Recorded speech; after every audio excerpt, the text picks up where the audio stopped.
great. Thank you very much. Thanks for having me, College Republicans at the University of Virginia.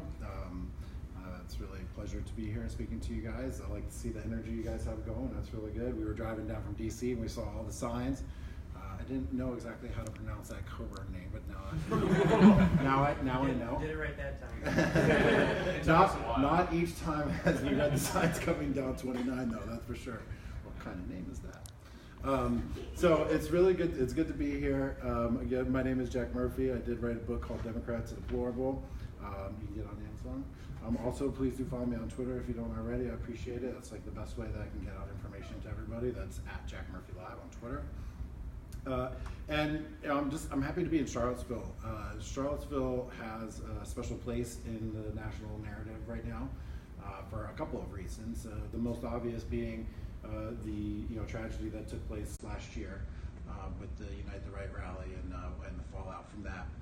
And today, and I'm going to explain sort of how I got involved in all this stuff, but today, as I was settling into the hotel room, I saw that Richard Spencer, who was considered to be one of the leaders of the alt-right and one of the organizers of that rally, he was in the news again today, and he is going through some serious personal drama where he's getting divorced, and there's all these terrible things in the court filings and stuff, and it turns out his wife's alleging that he's like a wife abuser and an alcoholic and all these terrible things. And I don't usually take any glee in anybody's personal traumas or situations, but it did strike me as sort of ironic because I have a personal history with Richard Spencer, which I'll explain a little bit later.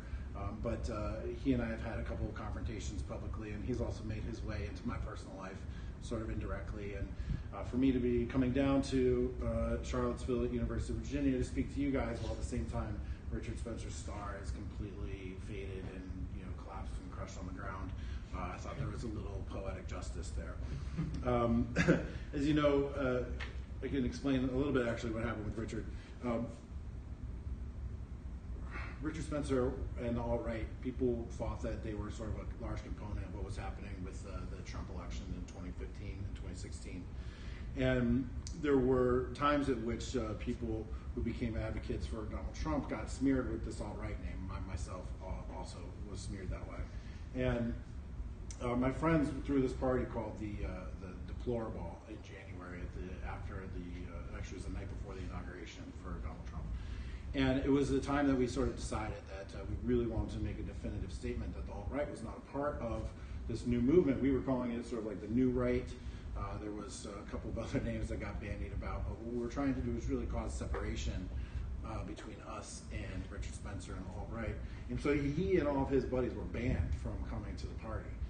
And there was like 1,000 people there. This was an incredible event. It was a time when all these guys online who had been working so hard and sort of memeing Donald Trump into existence all finally came together.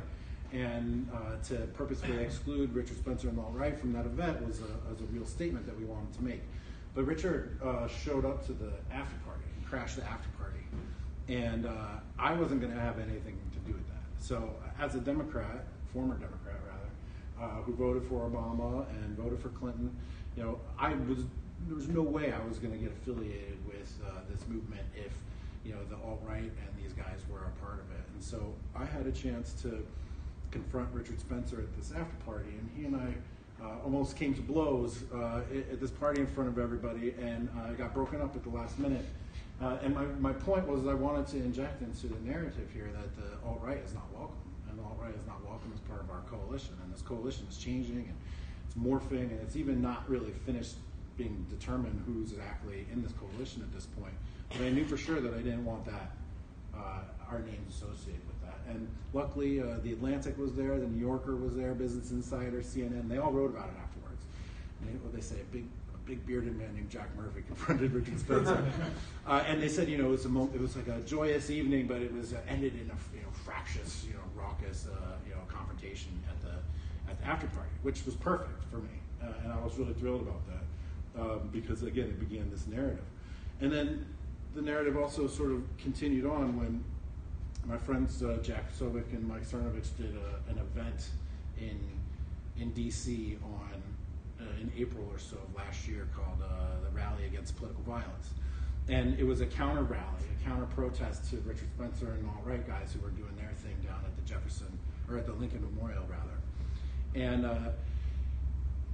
sort of close the loop on this, there we were having a rally against political violence, and then, a year later in Charlottesville, or a little bit later that year in Charlottesville, it really did erupt into political violence, which was exactly what we were trying to avoid. Not only did we find the alt-right views abhorrent and not anything we wanted to be a part of, but we also knew that these knuckleheads were going to do something stupid. And so we've been working to try to separate ourselves from that group. And frankly, I think now by this point, it's actually starting to work. The name alt-right and the smear of racist, Nazi, KKK, whatever it is that they throw at us just for thinking a little differently is starting to wear off a little bit.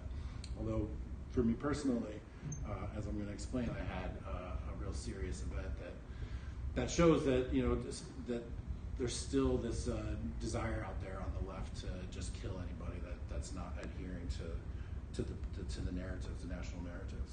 So that's just a little context for me in Charlottesville here, and I should have probably started with a little introduction on myself, but I'm from Virginia. I went to high school in Northern Virginia.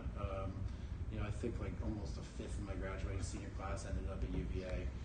I went to James Madison High School in Vienna, and I ended up going to George Mason for economics.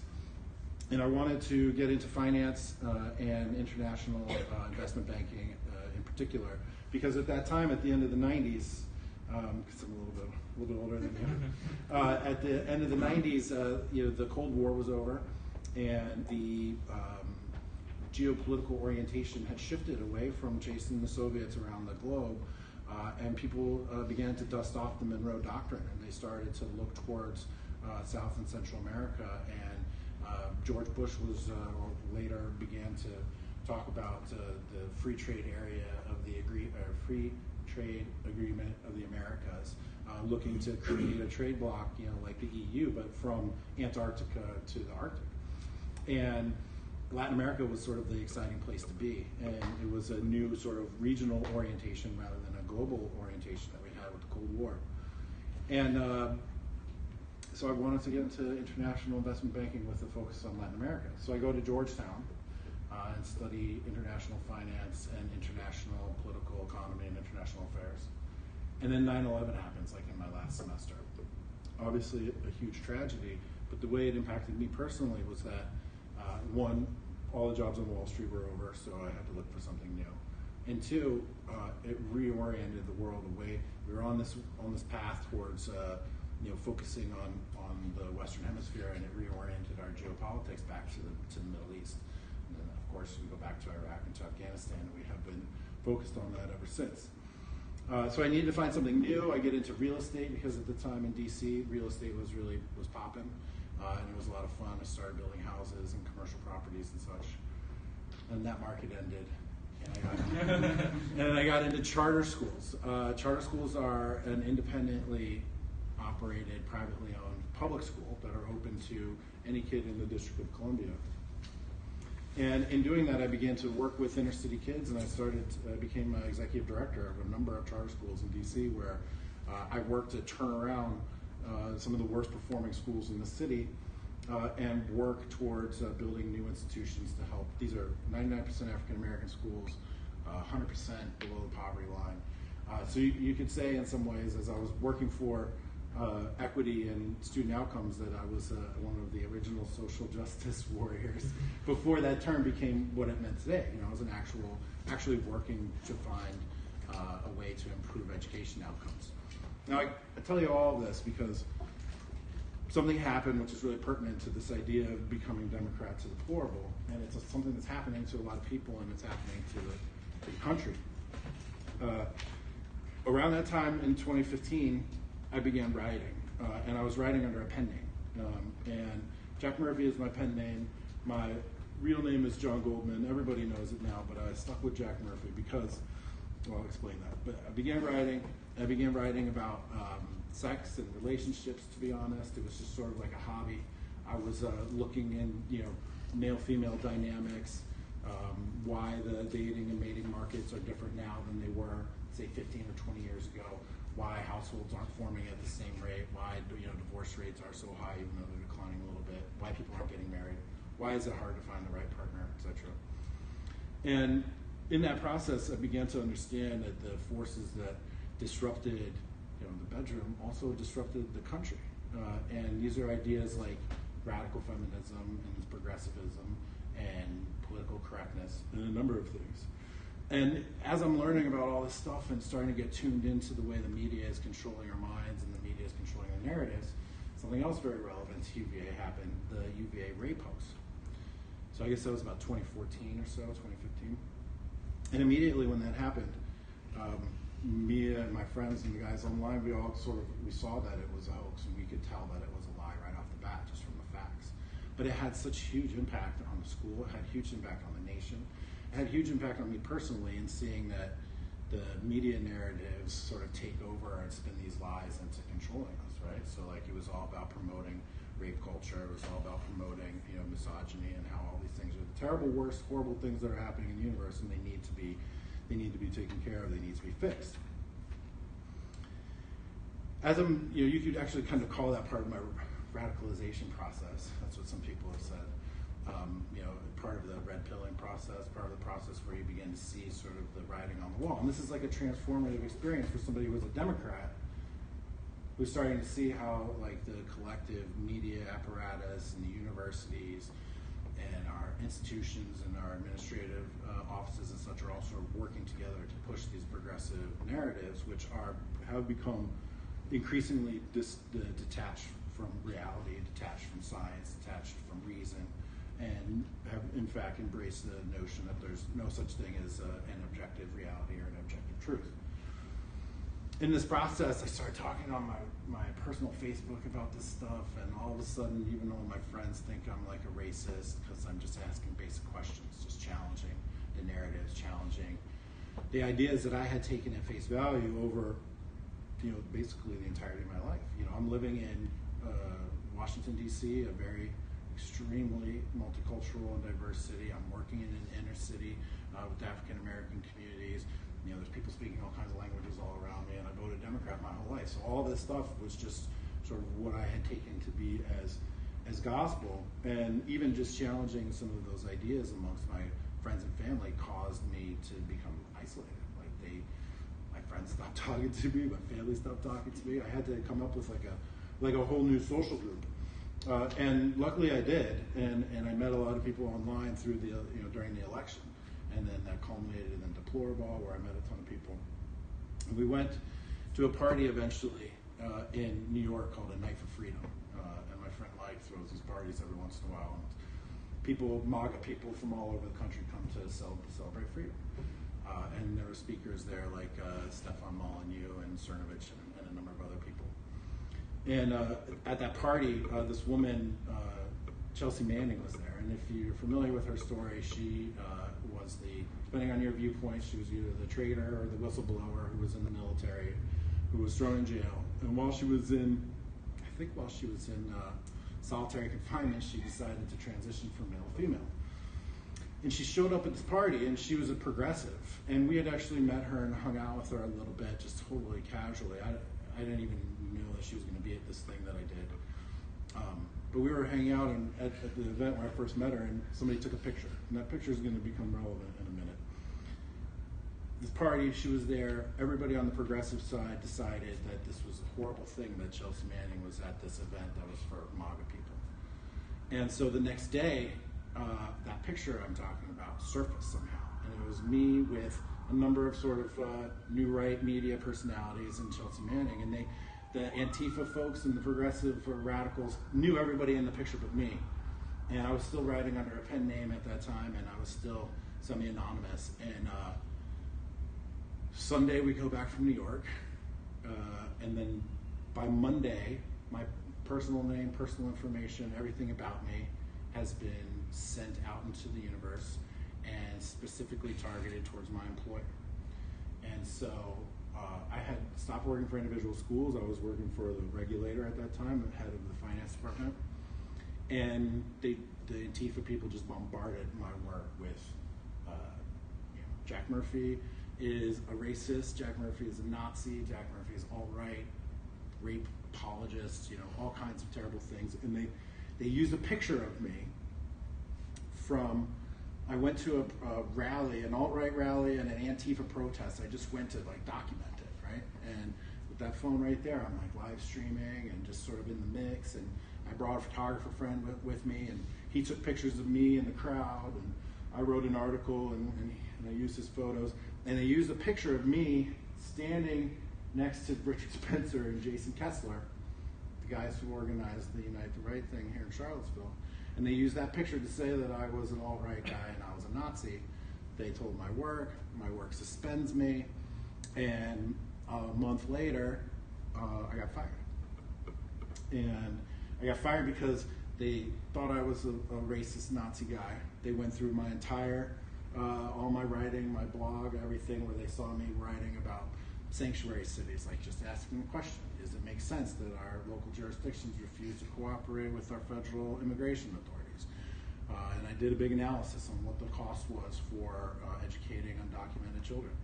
And it's a massive expense. And all I did was ask the question, is this worth doing? And I wrote some articles sort of bludgeoning radical feminism and whatnot. And they did a huge investigation, and in the investigation I'm being deposed, and with lawyers and court reporters and the whole thing, and I actually had to say, I am not now, nor have I ever been a member of the alt-right.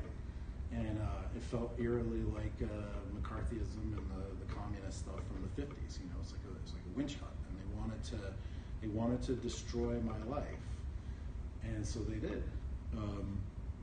Not only did they fire me from the job, but in the process of the investigation, they sent the police to my house in the middle of the night, banging on my door at 11:30 over a tweet I sent out. The cops showed up in my house holding the tweet and my picture, and they're like, "Did you do this?" And then to make things even worse, somehow the Antifa people got in touch with my Little League, because I coached my son's Little League for many years, and for 10 seasons, and I loved it. I loved it very much, and he loved it.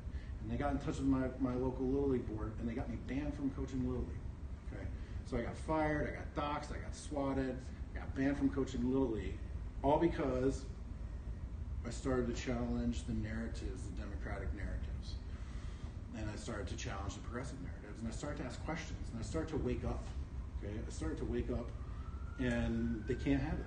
They can't have it. So they attacked me and they tried to kill me. Character assassination. They'd have me exiled, if this was the old days. I'm a fighter, though.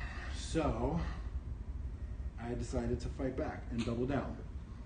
At that same time as all that's going on, I'm actually writing this book. And I decided right then that I was going to finish the book, I was going to get the book out, and then I was going to take what had happened to me, which is happening to people all over the country. And I'm going to take that and I'm going to get out there and I'm going to start spreading this message. And so ironically, they tried to strike me down, but I've come back even stronger than I was before, because my platform exploded and the attention that I got has increased dramatically.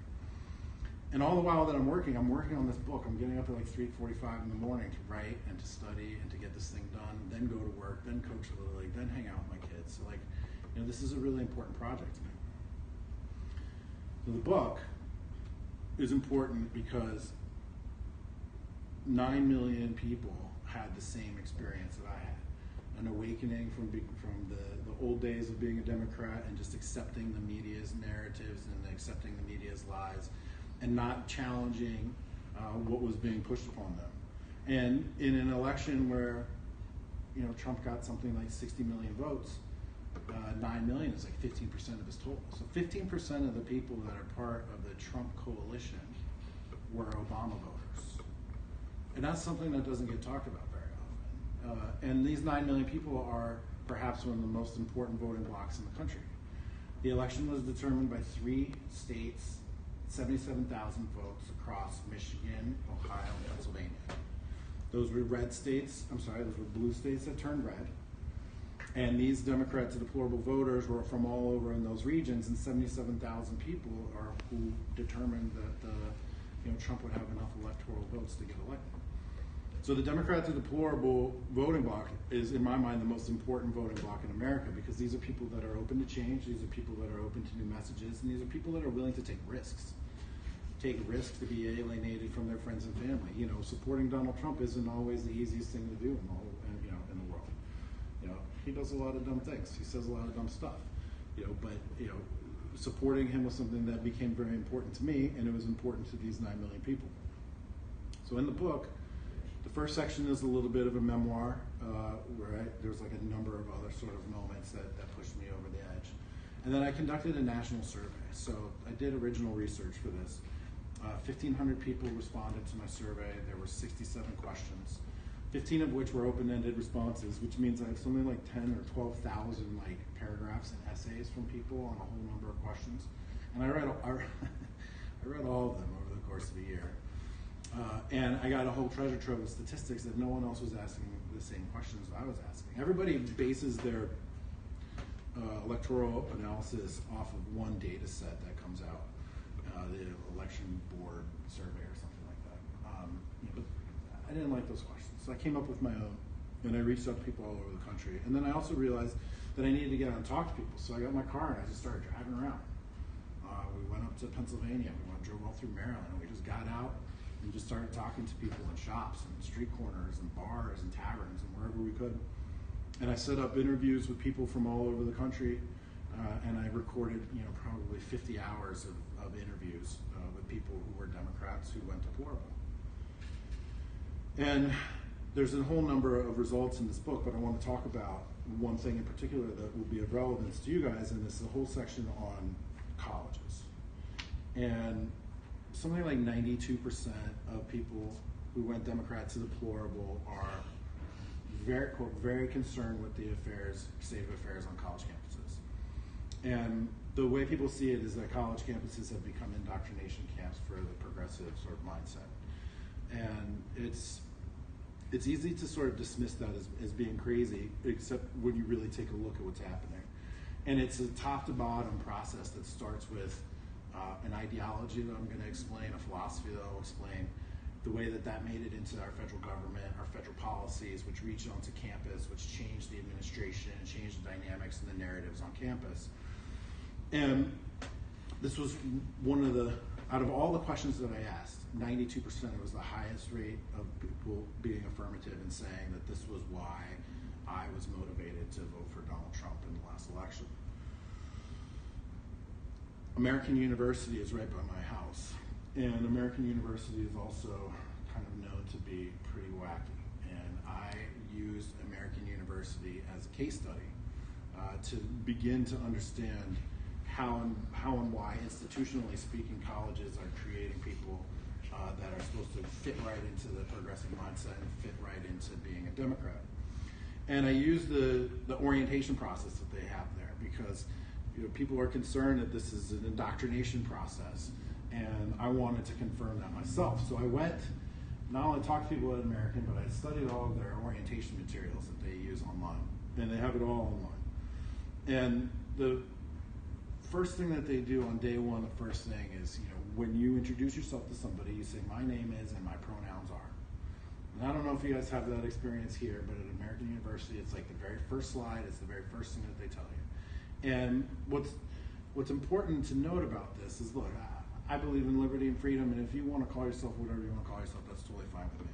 But when it's sanctioned by the university and it's sanctioned by the administration, and they're saying there are more than one gender, it's not just male or female, and it's like 50 other things out there, what they're saying is that they're injecting a radical notion into your brain at 18 years old as a freshman as settled science, as something that is completely, as a fact that everybody agrees on, but it's not.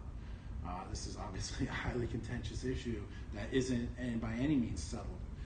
And in fact, I think probably we agree here that it's even sort of a preposterous notion that there's some gender other than being male or female, and much less a list of 50 of them. Now, what's important about this also is that it sets up a science denial perspective.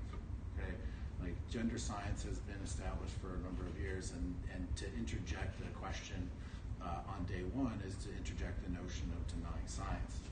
It's also a way of creating an environment of language control. because people can then demand that you refer to them in a certain way, and if you don't, then there are consequences. And that notion has become popularized. I know Jordan Peterson got really famous over protesting that at his campus in Toronto, right? But it's actually making its way into law. In California, there's a new law, and it's very specific. It has to do with senior citizen homes or something. But if you refer to somebody in a home by the wrong gender, it's actually a criminal offense now. So that's the first thing. They start denying science. They start language control, and they start manipulating your brain right off the bat. The second thing that they do is they tell you that you're all biased and that you all have an inherent predisposition to racism. And it's all based on this test called the implicit association test. And that test has been debunked 50 times, a million times. And in fact, even the people that created the test now say that the test doesn't say what they thought it did. But that doesn't stop the multi-billion-dollar industry that was born out of this test, that has infiltrated every human resources department, every corporate environment, every academic institution, every professional organization, every element of the federal government, telling everybody that walks in the door, no matter what you've done in your life, no matter how overt your actions have been that say otherwise, inside you is a racist who's biased and who is basically uncontrollably being, discriminatory. The third thing that they do, and I just want to go back to that. Jonathan Haidt wrote a book about moral politics, I think, and it's about how and why people have different views on politics and morality. And one of the bases for his thesis, and it's a great book, and I highly recommend it, was this implicit association test. And I actually had a chance to ask him about that directly just a few weeks ago, live in person. And I said, hey, now that this implicit association test has been debunked, do you have any second thoughts about your thesis? And he said no, because it was just one of 50 things he cited, but he also noted that there's a replication crisis in psychology. And so a lot of these tests that built these industries, literally billion-dollar industries, around how to correct your implicit bias. Basically what they want to do is rewire your brain through trainings and manipulation and brainwashing. This multi-billion-dollar business is based on something flawed that can't be recreated, but nobody's stopping that bus, right? It's everywhere. And it's easy to dismiss some of these things as crazy ideas, but when you look at, like I said, it's in every corporate HR department, every institution, every academic institution, colleges, trickling down to your high schools, everywhere, that everyone has a racist inside them that needs to be fixed.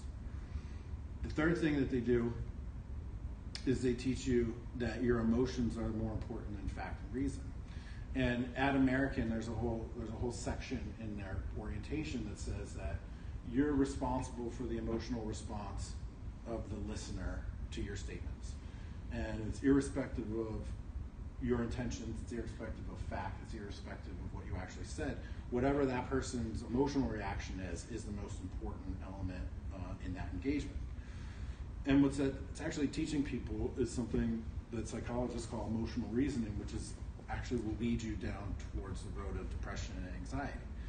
And so not only are they teaching you that science doesn't matter, that language can be controlled, that you're all racist, but they're also teaching you that your emotions are more important than fact, and more important than reasoning, more important than objectivity. And so when you combine that all together, it's not a difficult thing to see how it feels like an indoctrination process rather than hey, when I went to college way back in the 90s, orientation was where's the library, how to get online. I think Blackboard had just started back then. And that's what orientation was about. Now orientation is about injecting this ideology and this way of looking at the world right into your brain. And I don't know about you guys, at UVA, I imagine this is accurate. Your whole life, all you thought was that you were going to college. There was never a minute where you saw a future vision of yourself that wasn't a college graduate. You spent your high school years busting your tail in order to get into a school like UVA. And so when you get to college and you're a freshman and you're thinking this is some idealized place that I've been dreaming about my whole life and everybody told me is the greatest thing in the whole wide world, and the first thing they do is start rewiring your brain, you're open to that type of manipulation. I know that I would be. And then the kicker, I'm going to read a section from my book. And as if all this, and by the way, this is all publicly available on American's website, all these slides, it's a whole presentation put together by the Office of like Equity and Inclusion or something. As if all this wasn't a lot to digest in one day, then the Title IX office comes out to share the sexual assault policy. The presenters explain, among many other things, quote, a student who has experienced sexual violence will never be required to participate in an investigation process at American University. At AU, no one who accuses a person of sexual violence will have to answer even the most basic questions about the alleged event. Accusers are assumed to be honest in all cases, that they somehow were born without the ability to lie. The most basic civil liberties we have in America, such as the right to face an accuser, are abandoned at the campus gates, and in their place, new draconian procedures are inserted which appear to assume an accused person's guilt. In a student's first afternoon in college, they are introduced to several key components of the new leftist platform. 1, you're a racist. 2, words make victims. 3, feelings trump science. 4, victims are beyond scrutiny. And basically all of you are rapists. That's quite a lot to digest in your first week. Also, there seems to be a lot of bad things happening at school. Words, pronouns, unconscious biases, and sexual assault all reign terror on campus, and almost everyone is a potential victim. Now, we totally saw how this played out on a national level just a few weeks ago with the Kavanaugh confirmation. And again, when I first started looking at this stuff, I thought some of it was crazy. I never thought people actually got doxxed. I never thought Antifa actually tracked people down to try to ruin their lives. I never thought any of this stuff really happened. Then it started happening to me, and then I started digging into this, and I started seeing these facts, and then the Kavanaugh thing happened. And the Kavanaugh thing is basically like all the things I'm talking about, bubbling all the way up, all the way from colleges, all the way to our institutions, all the way up to the highest court in the land, one of the most important political things that we have in our country, naming Supreme Court justices.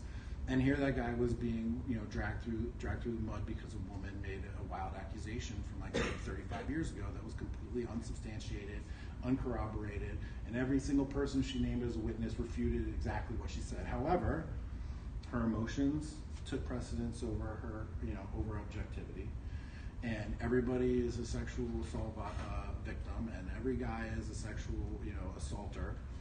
And it really culminated in this very dramatic scene. I don't know if you guys watched the testimonies. I mean, I sat there and watched every minute that day from both of them.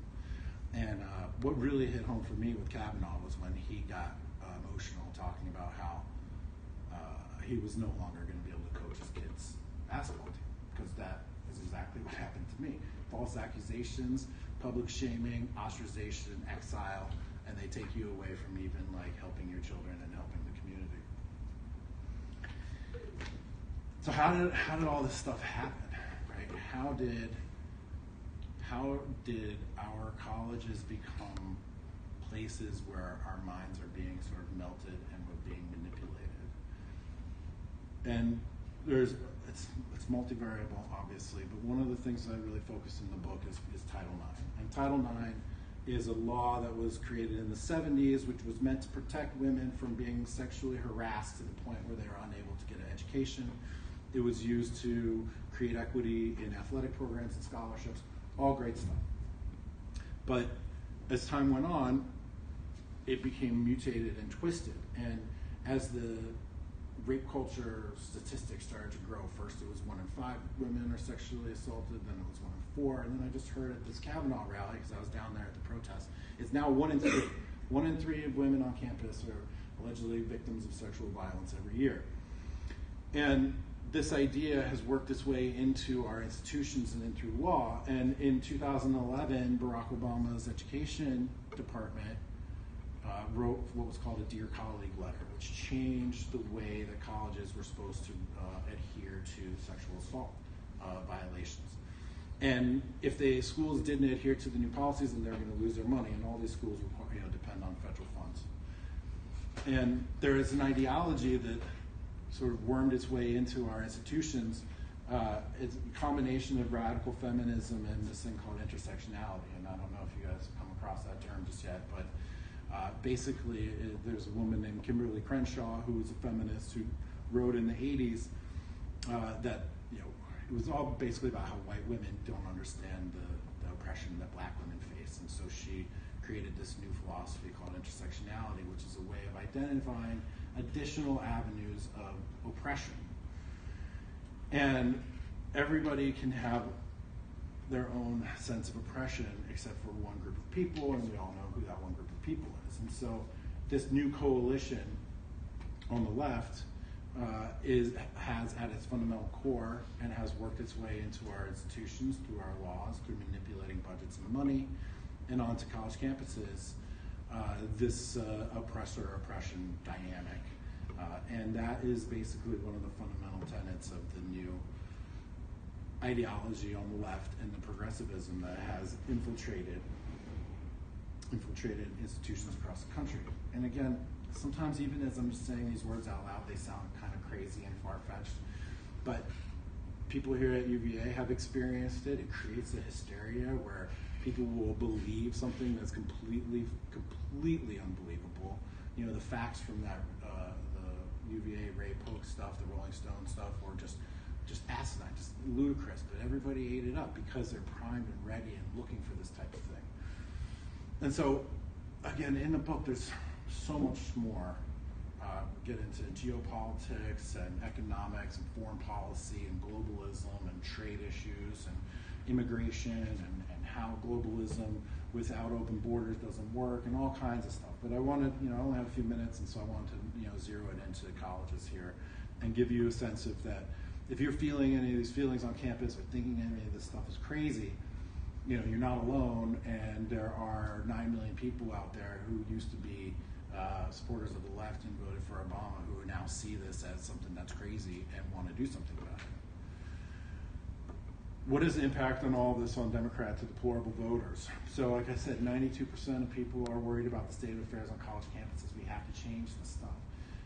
The Department of Education currently is in the process of trying to walk back some of these new Title IX things, the new Title IX procedures. And they're going through the public process, which involves comments and feedback, which is not what the Obama administration did. They just muscled it through.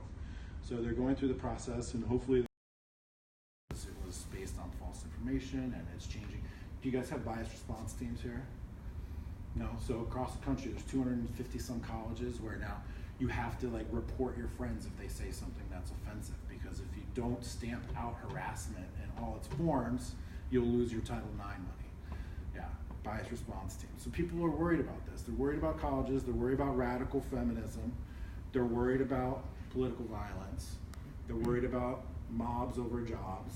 Right? That's a great name. That's going to live for a long time. And they're starting to see that there's a portion, and it's not everyone on the Democrats, but there's a portion of their coalition which is basically a coalition of hate. And they hate me. So there's no way I'm going to be a part of that coalition. And there were a lot of changes that happened over the last 10 years that allowed me to even consider becoming a Republican. Social changes. The Supreme Court decision to legalize gay marriage is one of them.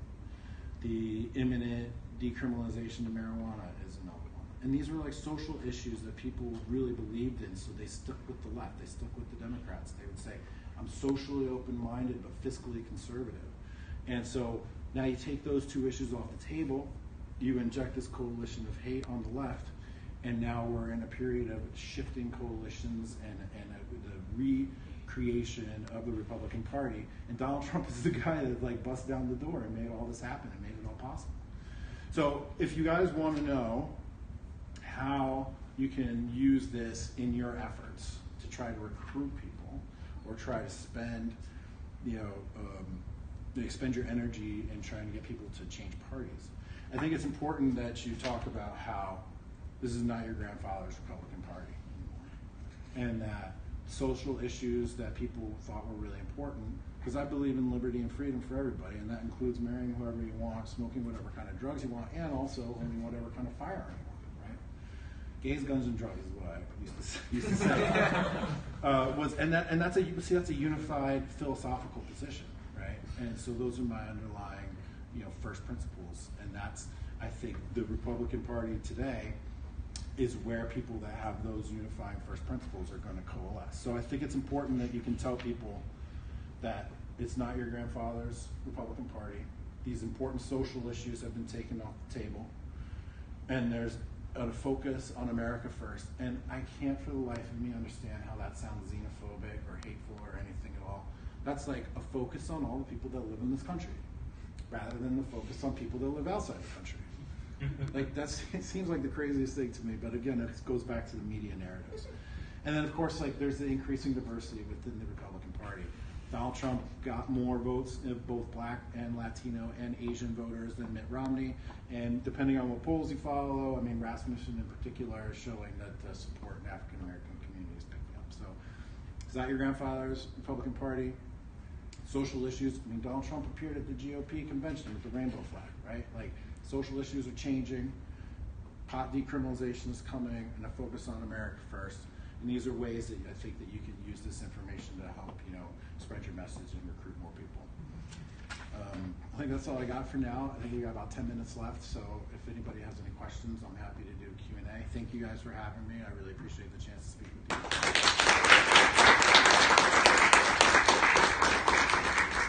So a lot of people describe people who are Antifa as like people with way too much time, people who live in their parents' basement, stuff like that. In your experience, is that truly the demographic that makes up Antifa, or are there other people outside of that? I've had interactions with Antifa on like a group level.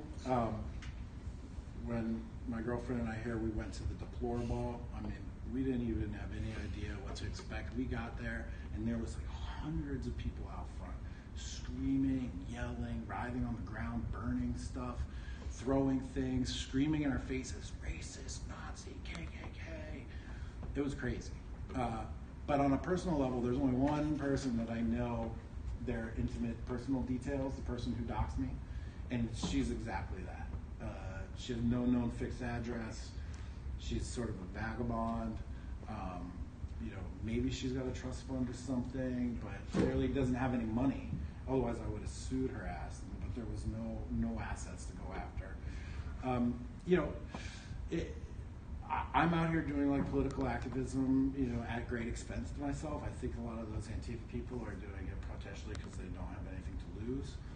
But nevertheless, what we need to see is like a strong disavowal from the Democrats and like an active effort to like rid themselves of that, paralleling my actions and my friends' actions and my guy friends in the new media world, like trying to push the alt-right out. Like we had a very specific PR campaign to like move these people out of our coalition, and I would like to see that just as a matter of good faith from people on the left. But as we saw with Ted Cruz getting hassled out of that restaurant, and I can't remember, the speaker got harassed at some restaurant again recently, and they're just Huckabee got like chased out. It's only ratcheting up. It's only seemingly getting worse on their side, and on our side, we're trying to like chill things out. It's like a bizarre world. Thank you. Yeah.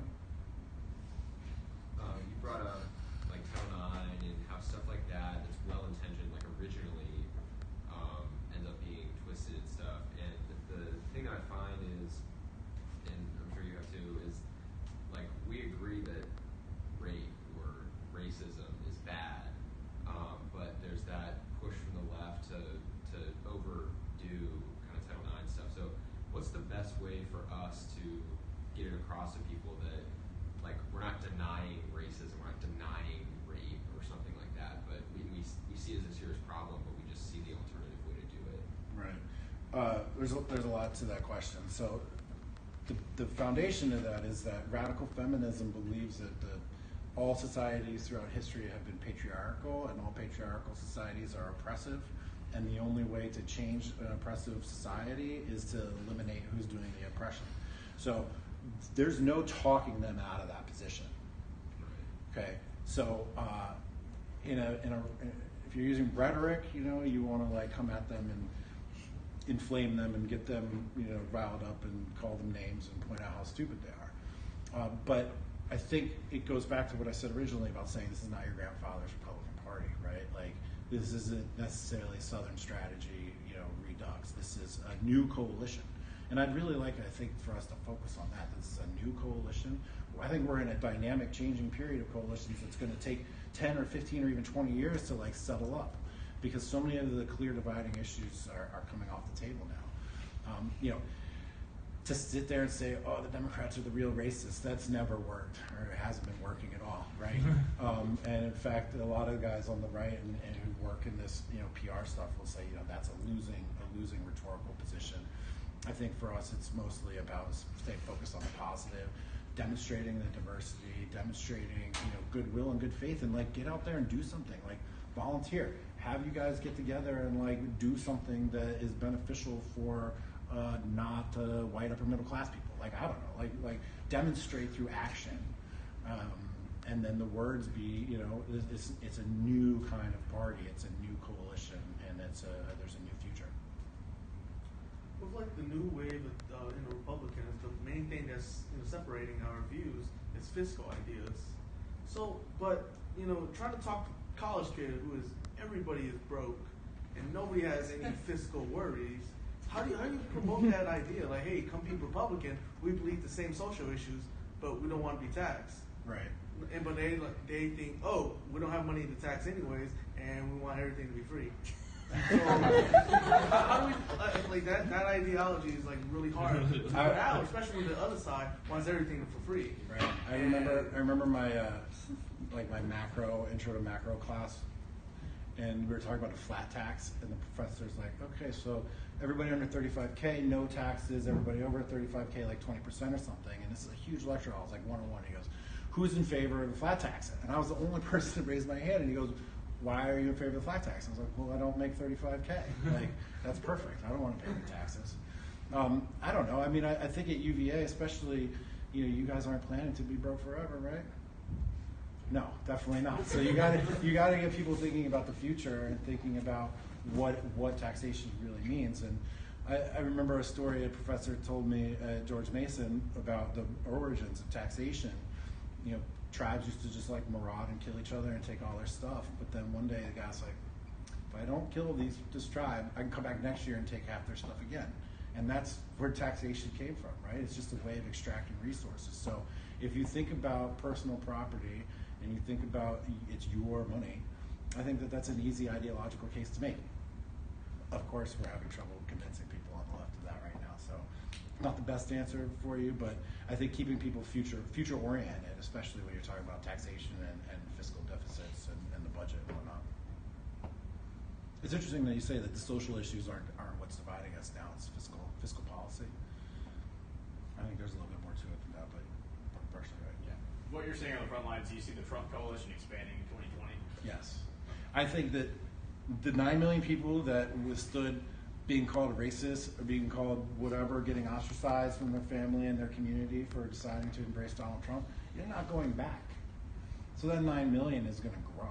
I mean, at this point, I can't see a single candidate that the Democrats put forth in 2020 that offers any competition to Trump, irrespective of what happens in the gubernatorial races or in the House races or Senate.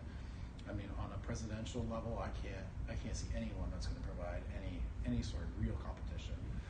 But you never know what will happen. At this point in the 2016 election, Donald Trump wasn't even on anybody's radar, so who knows? Certainly not going to be Avenatti. I think we have time for like one more, maybe. What is your opinion on like the violence that has been erupting between like the Proud Boys and Antifa? Like, what do you think about that? How do you think it's the best way to solve it? I haven't seen any of that stuff up close and personal. So what I do know for a fact is that the media spins everything any which way they want it. So what really happened on the ground is probably hard to figure out. But I will say that I know for sure that the Proud Boys aren't white nationalists. They consider themselves sort of Western chauvinists, which I totally get. They believe in Western culture and Western society, the primacy of the individual and whatnot versus collectivism. And that's what they're about as far as I know. I'm not a member. But I also do know that like groups coming together for like street battles is a part of American culture as anything else. I mean, the Socs and the Greasers and the Jets and the Sharks and like it's in our literature. It's like everywhere. Like people get together and they fight. I mean, it's kind of part of human nature. No, for real. But I don't endorse it. I completely disavow any political violence of any kind. But I don't know what's driving those people on an individual level. And of course, unless you're there, you don't know what happened. There's no way to know. And if you guys take anything away from what I'm telling you, is that don't trust the media. Don't trust the media at all. Don't trust the media ever. not ever. Because I've been a victim of media lies. Like, Think Progress and other organizations just swooped in when I got doxxed and just made up all these lies about me. And like, you Google my name and they're still right up there at the top of the search. And so my friend Mike Cernovich just came out with a movie called Hoaxed, and it's all about how the media lies about individuals in order to push their agenda.